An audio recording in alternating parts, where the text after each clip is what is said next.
Hey everyone, welcome to the Brownstone. I'm your host, Dr. Michele, and you're listening to Numbers Don't Lie, where you'll learn to get out your feelings so you can make the best decisions for yourself, your family, and your business. On today's show, we're going to be talking about being where the money resides, because who doesn't want to be there? I know I like to be there, and I've lived there for quite some time. I'll take you back to when I was in college. I graduated with no debt and a nice sized bank account. Then went on to get 2 more degrees and still no student loan debt. So you see, I like to be where the money resides, and I like the money to reside in my account, okay? But today's show, you're going to be learning a lot about things like that. Parents, lean in. College students, take notes. I have something for all of you. It's going to be exciting. You're going to laugh a little, but you're definitely going to catch these gems. Y'all ready to get started? Let's go. Hold on now. Before we get too far, y'all all up in my loft in the Brownstone. Let me give you a little bit more information about myself so we can get cozy with each other. We're no longer strangers. So again, my name is Dr. Michele. I'm a sister, a friend, an Aunt Shell. I love to sing and dance. And I'm also the CEO and Chief Data Scientist of Mogul Beginnings Data Consulting, where I help organizations find the right people and increase their revenue. Okay. We got that out the way. We know each other a little better. If we see each other on the street, say what's up. Now, let's get in. To today's show, we're going to be talking about being where the money resides. It's not just a cute phrase that, was popularized on social media. It's a real place, and I like to be there. I actually can recall one time where I wasn't. I was actually in middle school, and there was a school dance coming up. Go with me. I'm going somewhere with this. And the school dances at school were the bomb, okay? They weren't just standing on the wall. We had some bumping music. We was on the dance floor with our friends, and we was dancing with boys. We weren't shy like that back then, but we just had a great time. The DJ was bumping. It was our history teacher. Now, he won't just some rinky-dink, DJ with a playlist. He actually was a real DJ outside of school, so he was the bomb, and I wanted to be up in there. But there was one problem. I didn't have no money to go. Like none. I don't know where my allowance went. It was all spent. I literally don't know. I'm like, we didn't go that many places to spend money.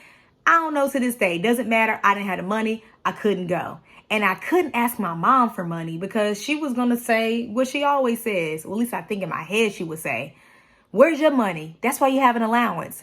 So I just went ahead and saved myself the embarrassment and the conversation and just played it cool. Like I didn't want to go. Like, oh, your sister going, it's cool. I'd rather be at home. I don't really want to go like that. We went to go drop her off. I'm acting still cool. Like, oh, have a good time. All the time in the inside, I'm like, I want to go up in there. But it's cool. I probably was wanting my mom to be like, you sure you don't want to go? Here's the money, go. But no, she drove us right back home. Right back to the house, y'all. So I did not go to that dance, but let me tell you this. That was the last student dance I missed, or the last school dance I missed, and that was the last time that I ran out of money. I didn't like the way it felt. The dance was only like $3, and I literally didn't have it. I didn't even have enough coins to scrounge up. I did not have it. I didn't like the way that felt. So I made up in my mind that I would much rather be where the money resides than on the backside of the mountain somewhere with nothing. I know I can get an amen on that, okay? So let's fast forward a little bit. Just all throughout my childhood, for the most part, middle school on through high school, I was very much aware of money. I was money conscious. It could have been because my mom, she was very organized with finances and she didn't hide that from us, or we didn't have a lot growing up. Combination of the two. Either way, I was just very aware that money was limited. Like I couldn't just get everything that I wanted. So when Christmas time came along, we didn't really ask for a lot. And we went to the store, we rarely asked for anything then. Come to think of it, it might have been more to do with us getting the talk in the car before we went into the store. Y'all know the talk I'm talking about. If you know it, say it with me. When we get into this store, don't touch nothing. Don't ask for nothing because you ain't getting nothing. I see we all grew up in the same house. It's all good. We're much better now. We evolved. We got our own money now. We can go to the store to get what we want. But preparing for college, my mom was very clear about this. She said, you're going to go where the money resides. Now, of course, she didn't use that language, but she pretty much said, you're going to go to the school that offers you the most money. I mean, straight like that. You're going to go to an in-state school just in case I need to foot the bill for anything. So she was like, y'all need to be applying for colleges and scholarships alike. Okay, the two go together. Get them grades, get them scholarships, and get into this school, and preferably with the least amount of money out of my pocket as possible. Cool, Mom. We can do this. So I got a partial scholarship to North Carolina Central University. Well, we are not any common, ordinary barnyard fowl. We fly high with the eagles because that's what we are. Shout out to all my North Carolina Central alum out there. Shout out to all the HBCU grads out there. What's up? It's all HBCU love. Now, let me take a moment to actually contrast this experience with a friend of mine. Same age, similar background. Her mom didn't make as much money either, but she overcompensated a lot. Simply put, she spoiled her daughter. That was just straight like that. But she also wanted to go to an HBCU, but she literally had no idea about money. It's like money. I don't know. I literally don't know. I didn't think like that. So I can't get into that brain, but she had no idea about money. She just spent it. That was it. She just spent it. So when it was time to go to college, you would think if you want to go to this competitive HBCU in Atlanta, that you would get the grades to make sure you get in and to get some scholarships because you know your mom don't have it like that. Well, while we were in high school, going to class was not a priority for her. So she barely got into the school with no scholarships. So she ended up going to a different school, racked up a whole bunch of student loans, and ended up walking away later with no degree. Still have student loans, but no degree. And I know that's a reality for a lot of people out there, and it's no shame. But as you listen to today's episode, you're going to really get into your mind about what I'm talking about and making decisions that are best for yourself, your family, and your business. Remember, we're getting out of our feelings right now. Okay. So if I offended you, I'm sorry, but it's for your good. It's for your good. Alrighty. So let's get back into it. Back then, I planned on being a teacher, and I did teach for a little bit. I planned on being a high school math teacher. So it really didn't make sense for me to go to a very expensive school anyway. Like the likelihood that I was going to be able to pay back the student loans if I had to get them at an expensive school, an Ivy League school, because I had the grades get in, the likelihood that I could pay them back within 5 years, 10 years maybe, was very low. Like teachers in North Carolina don't make that much. Teachers in South Carolina don't make that much. I mean, teachers in general don't make that much money. And I lived that experience. We really didn't. I don't know how teachers that had single parents that were teachers that still was paying student loans, but I don't know how they did it. I was fortunate that I was just a single woman. You know, I didn't have any student loan debt, so I got to keep my money. But man, if I had to split that somewhere else, that's all I got to say is So parents, it's okay for your children to be aware of money, to be a little more money conscious. They don't have to know everything that's going on, right? They don't need to all know all the details, but they need to know something. And it's okay to set boundaries. That's exactly what my mom did. She set boundaries where I was going to go to school. You know, I was cool with it, but there were boundaries set for me, so I knew how to operate. I mean, and you're 17, 18 years old, you're still stupid. Like, I'm not trying to throw no shade, but our brains weren't even fully developed yet. So we really weren't that smart. So all that responsibility on a 17, 18-year-old choosing a school, a degree, some of those thing combinations don't make no sense. Parents, help your children out because we really weren't that smart back then. We really were not that smart. So let me just go ahead and just again remind you that you are listening to Numbers Don't Lie with Dr. Michele on KCCR, the Brownstone. I want you to make sure you follow me on social media at Mogul Beginnings. That's Mogul, M-O-G-U-L Beginnings on Instagram and Facebook. You can also find me on brownstoneworldwide.com. Welcome home, y'all. Welcome home. I just had to get that out the way because y'all need to know who I am, what we're doing here, and that you know that you are home. You are welcome in our home. All right, so let me get back and finish telling you about how I like to be where the money resides because I want you to be there too. So remember, I graduated with no student loan debt, right? Let me tell you how. Parents and college students, I need you to lean in right now and taking notes. So if you're driving, get there safe. If you're somewhere you can take some notes, take some quick notes. I need you to commit this. And hopefully this is something you've already heard. So it's just watering that seed so you can go out there and do something different with your life. All right. Let me break it down for you. I got 3 points and that's it. I ain't gonna bore you to death. Number 1, I had a goal. Number 2, I was always looking for opportunities. And number 3, I wasn't afraid to sacrifice. Now I'm going to go through each one really quickly. Number 1, I had a goal to save $10,000 by the time I graduated from college.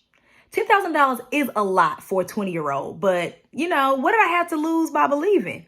Now, as an adult, we realize $10,000 really isn't that much money. That's less than 1 year of your rent and mortgage. If you live in a large city, that's like 5 months or less. You're not supposed to live in Boston. That's less than 5 months of rent. I'm so serious. Less than 5 months of rent in Boston.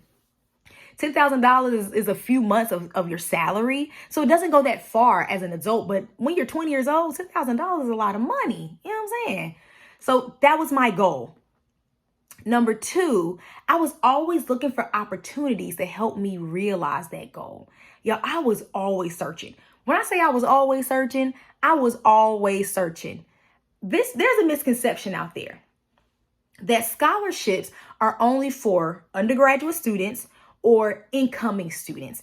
That is false, y'all. It's wrong, wrong, wrong, wrong, wrong. I spent my whole entire tenure at North Carolina Central University looking for scholarships. Like the whole time I looked for more money. And across that time, I received 5 different scholarships that went to my college funds. Now, y'all know what happens when your scholarships outweigh your tuition and fees, right? Can we say refund? Refund. And guess what? I got to keep all that money. I had to pay none of it back because there were some students real happy about that refund, not realizing or caring that it was student loan money and that money had to be paid back. Someone was heading straight to the mall. The mall clerks knew when refund checks hit. Everybody was up in there getting some outfits because back then we started to go to the club. We started to go to the pre-dawns. You know what I'm saying? We had a good old time, but we were 2 different people at the time. My money was mine. Their money had to be returned at some point. So y'all, get this. Because I kept looking for scholarships, I was always open, right? One scholarship I actually got, it followed me when I started teaching. So actually, when I started teaching, they paid me $5,000 every year for the first 5 years. $5,000 every year for 5 years. That's $25,000. Now, I didn't make it in 5 years. I gave them 3. I was like, man, y'all, let me tell y'all, I was this close to walking out of the classroom early. I had a scholarship that had to be repaid through service. And so if I did not do service, I had to pay that scholarship back. Y'all, it was so bad my first year. I was really like, how much I owe y'all? Because this ain't it. This ain't it. But I stuck it out. I taught my 3 years and I got that letter in the mail that said, Miss Michelle, at the time, I won't doctor. Miss Michelle Josie, you have paid back all of your student loans or you've paid all your service back. You do not owe the state of North Carolina anything. I was out, y'all. I was out. Okay. So you see what I'm talking about. The math was mathing real good for me as that money was flowing right on to me. Flow to me. Okay. And so number 1, let's recap. I had a goal. Number 2, I was always looking for opportunities. Number 3, I wasn't afraid to make sacrifices. Again, I sacrificed, first of all, my time looking for scholarships. I don't think any of my friends were doing that. I don't. I would take time out of my schedule to just look, apply, ask for recommendations. Yo, all that takes time. And let me tell you, this is another little gem I'm about to drop for you. Parents, tell your students pay close attention. So because I was always applying for something, y'all, I had my key people. Usually they would ask for 2 to 3 people to, do your recommendation letter. I had my key people. I would ask them. So the only thing they really had to do was just change, a couple points. This is a scholarship, this is the year, maybe some lines that go straight to what they're talking about. And sometimes I would write the letter for them. All they had to do was just kind of put their little, shink-a-dink on it and then send it off. So I had my key people. It took time, though, to build those relationships. I had to make sure that I was doing well in their classes so they would want to do those recommendations for me. It took time to fill out those applications. It took time to write those essays. So I sacrificed a lot of time to make sure I finished strong and in meeting my goal. Then, y'all, I sacrificed my summers. Remember, I said I was always on the internet looking for something. So during my summers, I didn't like to go home. So I was just looking for something to do. Now, I was definitely going to go if they was paying me a stipend. So one particular summer, I actually went to Ohio. That's actually how I ended up at the Ohio State. I got my little start in my exposure there, but we'll say that for another day. But I went to this math camp in Ohio, and let me tell y'all why I went. They said they was going to pay your girl $3,000. All I had to go up there and be there for 6 weeks, and they was going to pay me $3,000. I'll go there. I got paid to learn, y'all. And let me put some icing on the cake, y'all. Let me tell you, because they was recruiting minorities and women hard. Let me put a little icing on the cake. So not only did they give us $3,000 at the end of the summer, we got all meals paid for. Okay, like we could eat 3 meals a day, no problem. We got the company car. We got a car we could share to drive somewhere if we want to go to the store or whatever. Me and my friend, we jacked the car and we went to the club in the neighboring city because it was in the middle of nowhere. So we drove to Cincinnati to the club. I digress. I'm sorry, y'all. I hadn't thought about that in a while. But we had such great perks for being there. And then at the end of all that, I got to put that on my resume when it was time for me to apply for colleges. I got recruited for college. But y'all, I got paid to do all that and to get all that. So yes, I sacrificed my summer to go to math camp, but I got that money, okay? And actually, I kept doing that. As a teacher, we got summers off. I wasn't really teaching summer school. That really wasn't my thing. I had enough during the August through June. So during the summers, we didn't have nothing to do. So again, I would find something to do and I would find opportunities. Your girl landed her a free trip to India. Did. You heard me right. India, the country in Asia for free. Yes.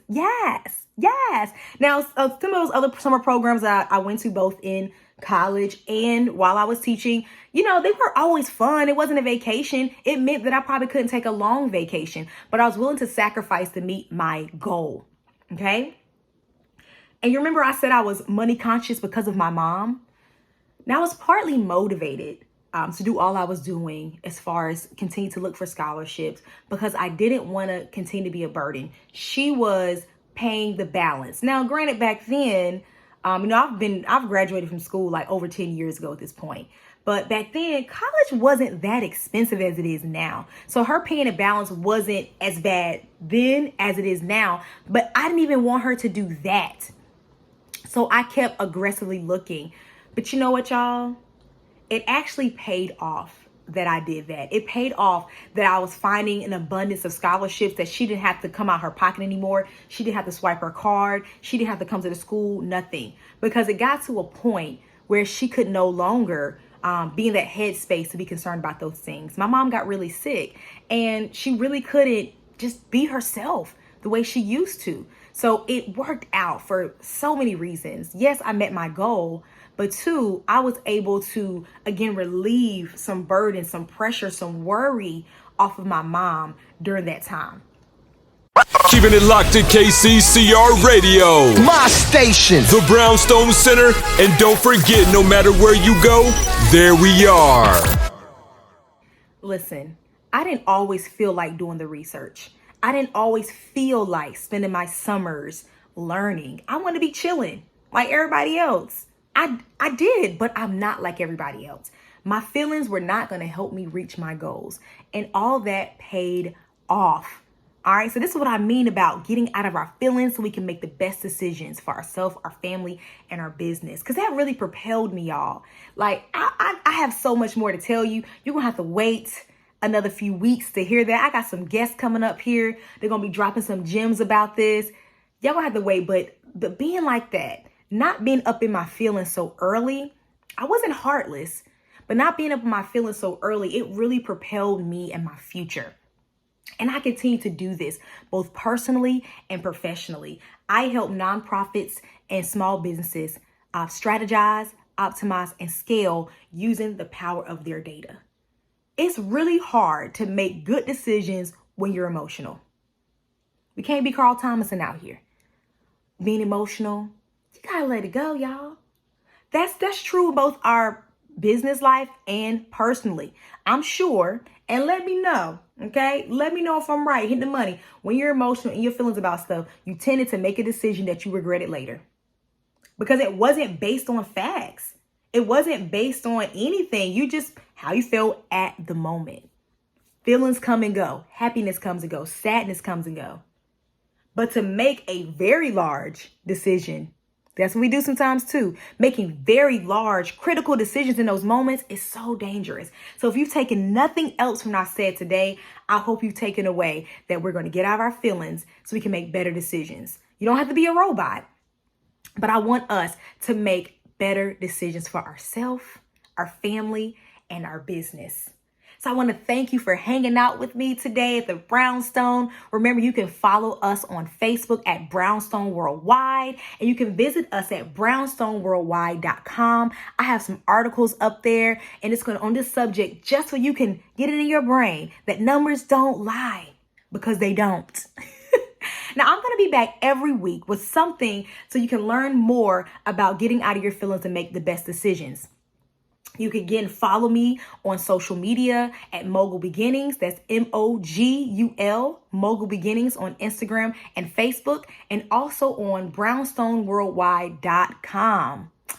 I also have a live Q&A every Wednesday at 5. It's called Ask a Data Scientist. And you get to ask me questions that are related to business and data. And it's about how you can find your right people and increase your revenue. So what I need you to do now is head on over, right after the show is over, head over to my Instagram page to submit a question. It could be something as simple as, Dr. Michele, what is data sciences and what they do? Especially if you have a business or a nonprofit. Go on over, go to my page, click the link in my bio, and ask a question, and I will answer it live. And you know what's even better? I would love if you tuned in on Wednesday and listen to me answer your question. Because I will, and I will tag you. And then if you follow me, I'm going to follow you back. So come on over to the Brownstone, come on over to Mogul Beginnings and follow us so we can stay in contact with each other. We friends now. You've been up in my loft. You up in my home. We here now. So again, thank you so much for spending time with me today, y'all. I really appreciate it. I am a teacher at heart. I love teaching. So I hope you learned yourself something today. If you did, tell a friend, tell a friend, tell a friend, tell a friend. Share this with someone so they can also get into their brains that numbers don't lie, and that we getting out our feelings so we can make the best decisions for ourselves, our family, and our business. Until next time, I'm Dr. Michele. Bye, y'all. Mogul Beginnings Data Consulting helps nonprofits and small businesses strategize, optimize, and scale by unleashing the power of their data. So if you're ready for your data to be unleashed to help your business tell beautiful stories, connect today by logging on to mogulbeginnings.com. That's mogulbeginnings.com.